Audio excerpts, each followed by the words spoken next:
और ये पहाड़ी इलाके का यही होता है कि पता नहीं लगता, कभी भी लैंडस्लाइड हो सकती है। ये जो सैलाब वाला इशू ना, कभी भी क्लाउड बर्स्ट हुआ या कभी भी बारिश हो तो आप यहाँ पे फंस सकते हैं। तो अगर आप प्लान कर रहे थे अपनी गाड़ी पे स्वात कलाम वाली साइड पे जाने का और वहां से आगे जाना भी महाउडन लेक पे, लेकिन बिल्कुल भी आइडिया नहीं कि बहरीन से कलाम रोड कंडीशन कैसी है और महाउडन तक रोड कंडीशन कैसी है, आजकल कार्स जाती है या नहीं, कलाम में होटल्स का क्या सीन है, वेदर कैसा है कलाम का, और अपनी गाड़ी पे जाना सेफ है या नहीं, ये सारी चीजें मैं आपको आज के इस वीडियो में बताऊंगा। तो ये वीडियो आपके लिए।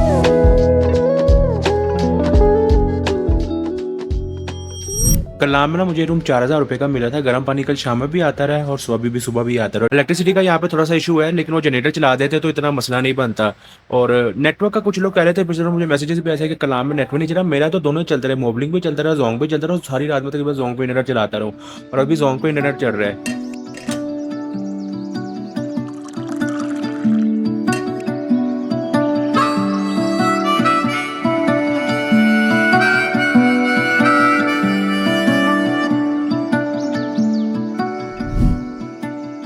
स्लो मॉर्निंग से ना बड़ी मजा होता है, मतलब कि आज जल्दी नहीं है, नॉर्मली बड़ी जल्दी होती है, नाश्ता भी नहीं करते, आज आराम से नाश्ता किया तसल्ली से, तो मजा आया है। बाकी अब चलते हैं आगे। मेन कलाम से महाउडन लेकर ट्रैवल डिस्टेंस तकरीबन 35 किलोमीटर है। गूगल आंटी तो आपको कहती है कि आप 1.5 घंटे में पहुंच जाएंगे, लेकिन टाइम तकरीबन 2-2.5 घंटे लग जाते हैं। बाकी ये ओल्ड कलाम बाजार है और अगर आप खाने के शौकीन है अच्छे खाने के, तो आपने ओल्ड बाजार में आना। यहाँ पे आपको काफी सारे खाने के होटल मिल जाते हैं और आपको यहाँ पे ट्रैफिक जहाँ भी मिलेगा दोपहर के बाद काफी रश होता है यहाँ पे, तो ये भी माइंड में रखो, इवनिंग में भी काफी रश होता है यहाँ पे। बाकी ओल्ड बाजार के बाद जैसे ये ब्रिज क्रॉस करते हैं तो उसके बाद दरिया की एक साइड पे कलाम रह जाता है और दरिया की दूसरी साइड पे आता है कलाम का सबसे पहला टूरिस्ट पॉइंट उशू फॉरेस्ट।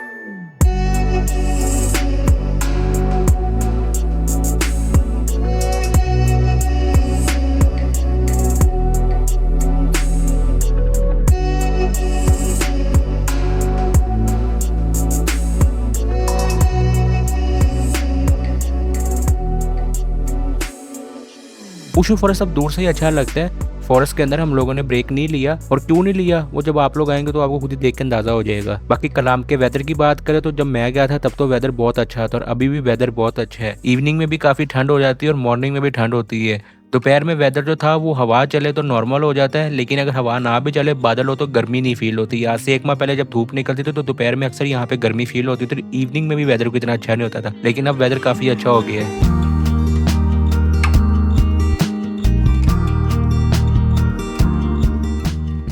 उशू के बाद ये मतिल्तन आता है। पहले उशू के बाद यहाँ तक आते हुए काफी टाइम लगता था क्योंकि रास्ता सारे ही खराब था, लेकिन अब ये रास्ता काफी अच्छा कर दिया है, रोड बना दिया है, तो इसलिए उशू से यहाँ तक गाड़ी बड़ी इजीली आ जाती है। लेकिन ये कि उशू के बाद यहाँ तक ना थोड़ी सी चढ़ाई जाती है अच्छी खासी, तो वहाँ पे आपने थोड़ी सी गाड़ी की एहतियात करनी है। बाकी ये वो पॉइंट है जहाँ पे मतिल्तन का मशहूर ग्लेशियर होता था जो कि ऑलमोस्ट मेल्ट हो गया है और काफी हैरानी की बात है।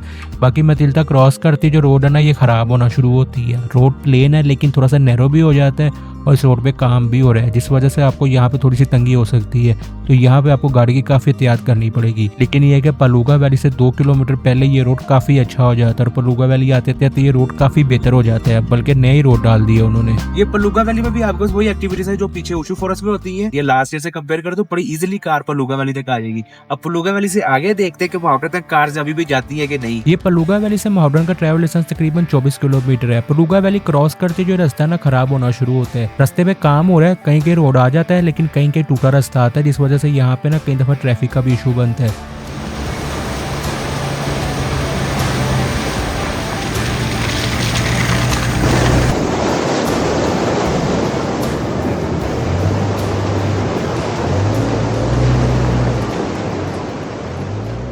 बाकी हमने पलूगा वैली से तकरीबन 5-6 किलोमीटर ट्रैवल किया था, तो ये काफी लंबी लाइन लगी हुई थी। हमें लगा शायद काम की वजह से यहाँ पे रुके में, लेकिन थोड़ा पूछने पता लगा कि लैंडस्लाइडिंग हुई है वो क्लियर कर रहे हैं। पहले तो हमें लगा कि शायद हमें यहाँ से वापस जाना पड़ेगा, लेकिन 15 मिनट बाद ये रास्ता खुल गया था। अच्छी बात एक थी, मोबलिंग का इंटरनेट चला था तो काफी टाइम पास हो गया था और इस रूट पे मोबलिंग का इंटरनेट चलता है, ये अच्छी बात है। बाकी पलूगा वैली के बाद जो अगले 20 किलोमीटर है ना महाउडन लेक तक, ये रास्ता जो है काफी बेहतर कर दिया गया। मतलब इसमें रोड तो है, लेकिन जहाँ जहाँ रोड टूटा आता है वहाँ पे गाड़ी को काफी तंगी होगी। खासतौर पे जिस गाड़ी की ग्राउंड क्लियरेंस लो है ना, उसको बहुत ज़्यादा इशू बनेगा। तो अगर आप अपनी कार पे जाना चाहते हो तो मैं बोलूँगा कि अभी वेट कर ले, एक दफ़ा ये रोड पूरा बन जाए तभी जाएँ। हाँ, अगर आपकी गाड़ी की ग्राउंड क्लियरेंस अच्छी है तो फिर आप अपनी कार लेके जा सकते हैं, क्योंकि इसमें कुछ जगह ऐसी आती है जहाँ पे ना लोगों को गाड़ी से सारे लोगों को उतार के तो वहाँ से गाड़ी चढ़ानी पड़ती है। कुछ चढ़ाइयाँ इसमें इस तरह की भी हैं, क्योंकि वो कच्ची है, अभी वहाँ पे रोड नहीं डला तो इसलिए ये थोड़ा सा इशू होता है। लेकिन उम्मीद है कि ये जितनी तेजी से यहाँ पे काम हुआ है, अगले साल तक आपको महावडन लेक तक अच्छा रोड मिल जाएगा और अपनी कार पे आप इजीली महावडन लेक तक जा सकेंगे।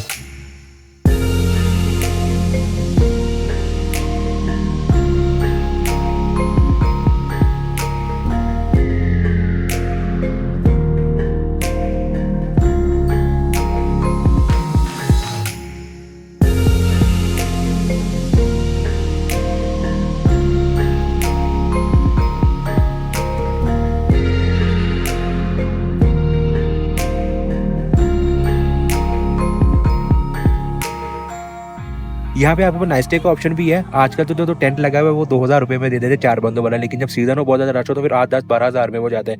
नेटवर्क यहाँ पे अवेलेबल नहीं है। और अगर आपने टेंट पे नहीं रुकना तो यहाँ पे होटल रूम्स की ऑप्शन है, छोटे मोटे होटल भी यहाँ पे बने हुए हैं और उनका भी वही है 2000-2500 में आजकल मिल रहा है। लेकिन जब रश हो तो फिर 8-10 हजार रुपए में रूम चला जाता है, तो ये माइंड में रखिएगा। बाकी यहाँ पे आपको बोट राइडिंग का ऑप्शन है, 2000 रुपया लेते हैं, 5-6 बंदे उसमें बैठ जाते हैं। तो अगर यहाँ पे आते तो बोट राइडिंग भी लास्ट में ही करेगा, सेफ है, जैकेट वगैरह रखी हुई है यहाँ पे। बाकी ना ज्यादातर लोग जो ना महावडन लेक तक आते हैं, महावडन लेक से आगे भी एक लेक है। अच्छा, इसको लेक कहते हैं लेकिन ड्रोन में देखे तो ये वाटर स्ट्रीम है। लेक नीचे से लेक लगती है लेकिन ये वाटर स्ट्रीम है।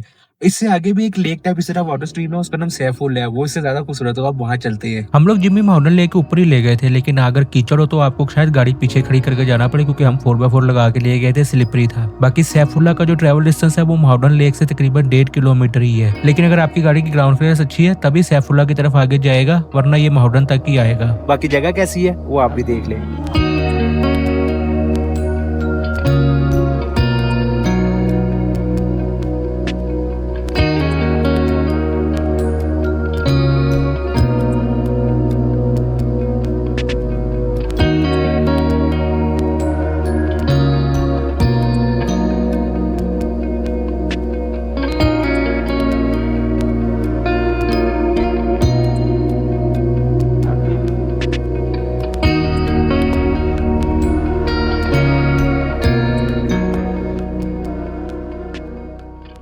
जीप रेंट की बात करें तो आजकल जो जीप रेंट है ना वो पराडो का तकरीबन 10 से 12 हजार चल रहा है।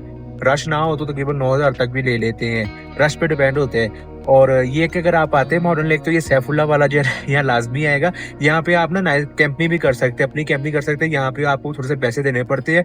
ये ऑप्शन आपके महावडन लेक का भी है, तो ये भी माइंड में रखिएगा। हम लोग जब महावडन से निकल रहे थे, लोग अपनी गाड़ियां लेके आ रहे थे और जब थोड़ा सा सफर किया तो 2-3 जगहों पे रास्ता बंद भी था, मतलब कि गाड़ियां आपने फंस जाती हैं। तो अगर बहुत ज्यादा रश हो तो आपको यहाँ पे ट्रैफिक जाम ठीक ठाक मिल सकता है, तो ये आपने माइंड में रखना है यहाँ आते हुए। बाकी महावडन से वापसी पे मुझे ये भाई मिले थे और इन्होंने बड़ी अच्छी 60 सीरीज तैयार की हुई थी, लेकिन मेरा मोबाइल उस वक्त टाइम लैप्स पे था तो हमारी कोई भी बातचीत सही से रिकॉर्ड नहीं हुई। तो भाईजान अगर आप देख रहे हैं तो माजरत। मैं सर पेशावर से आया हूँ, मोहम्मद अफसर जान नाम है मेरा। मैं सर आपका बहुत शौकीन हूँ, आपकी सारी वीडियो मैंने बहुत शौक से देखी हुई है। और आप जैसा ऑफरोडर इस मिनी जीप पे मैंने नहीं देखा हुआ अभी तक, कसम से अल्हम्दुलिल्लाह। वाकई वालिद साहब की कई जगहों पे आप कह रहे थे कि आप हिम्मत हार गए, लेकिन आपकी वालिद साहब से मेरे ख्याल में आपने अटेम्प्ट लिखा था, कुछ 16 दफा अटेम्प्ट किया था वो पत्थरों कहीं वो पत्थर आप बना रहे थे ना, वो चल रहा यार, नाइस यार। ठीक है, बहुत अच्छा जी, टाइम हो रहा है तकरीबन 2:30। पिछली दफा जब मैं आया था ना तो बहरीन से कलाम तक रास्ता काफी खराब था। तो अब चलते हैं, देखते हैं कि बहरीन से कलाम जो रोड कंडीशन है वो कैसी है, कार का कैसा हिसाब है आजकल। बहरीन बाजार से कलाम का जो ट्रेवल डिस्टेंस है ना वो तकरीबन 37 किलोमीटर है। 37 किलोमीटर में 70% रास्ता ठीक है, लेकिन 30% रास्ता जो है ना वो खराब है। और सबसे ज्यादा टाइम जो आपका लगता है ना बहरीन से कलाम आते हुए, वो इसी 30% रास्ता है जो टूटा हुआ है, इस पे लगता है। होता ये कि जहाँ भी ये रास्ते टूटे के पैचेस आते हैं वहाँ पे गाड़ी कई दफा बहुत ज्यादा स्लो हो जाती है, जिस वजह से बहरीन से कलाम आते हुए ना काफी टाइम लग जाता है। कई लोग इस टूटे रास्ते पे आके परेशान हो जाते हैं, लेकिन एक इतना इशू नहीं है। लोग अपनी कार्स वगैरह लेके आए हुए थे। मैं भी 2 माह पहले जब ट्रेवल किए तो कार पे किए, कार इजीली कलाम तक जाती है। बस जहाँ पे टूटे पैचेस आएंगे वहाँ पे आपकी स्पीड काफी कम हो जाएगी। उसके अलावा बहुत ज्यादा रश होते हैं टूटे पैचेस पे, आपको ट्रैफिक जाम का सामना भी करना पड़ सकता है, तो ये भी आपने माइंड में रखना है। बाकी अभी तक अल्लाह का बड़ा करम है, स्वाद के हालात जो है ना वो ठीक है। लेकिन मैं ये रिकमेंड करूंगा कि अगर आपने ट्रैवल करना तो वेदर देख के ट्रैवल करेगा और वेदर एक दफ़ा क्लियर हो जाने दे फिर ही ट्रैवल करेगा। उसके अलावा आज तो मौसम अच्छा था, लेकिन जब आगे पीछे है तो यहाँ पे ना गर्मी होती है दोपहर में, तो ये भी माइंड में रखिएगा इस रोड पे। बाकी ये बहरीन से पहले लास्ट का 1 किलोमीटर है टूटे रास्ते का, और जैसे ही ये टूटा पैच खत्म होता है तो उसके बाद आ जाता है बहरीन बाजार। बहरीन में ना आपको रश मिल सकता है, तो ये माइंड में रखिएगा। बाकी पंखा चलाया हुआ है तो यहाँ के वेदर का अंदाजा लगा ले। ठीक है, वेदर अच्छा है, रात को ठंडा हो जाता है। अभी एक पंखे की हवा भी काफ़ी ठंडी लग रही है। रूम मैंने यहाँ पे ना मेन बहरीन बाजार क्रॉस करते एक होटल आता है, हमेशा मैं यहीं रुकता हूँ, यहाँ पे ले लिया है। तकरीबन मैंने 5000 पे की है, और गर्म पानी जो है 24 आवर है। अभी तो गर्म पानी की जरूरत नहीं पड़ेगी, लेकिन सुबह सुबह गर्म पानी की यहाँ पे जरूरत पड़ती होगी। मैंने थोड़ी देर पहले आपको बताया था कि मैं कलाम आया हूँ कुमराट से, और कुमराट से कलाम एक ऑफ रोड रास्ता आता है बट कोई टॉप से। बहुत ही खूबसूरत रास्ता है, लेकिन चैलेंजिंग भी है। और अगर आपने आज से पहले उस रास्ते के बारे में नहीं सुना तो मैं रिकमेंड करूंगा कि ये वाली वीडियो लाजमी देखेगा।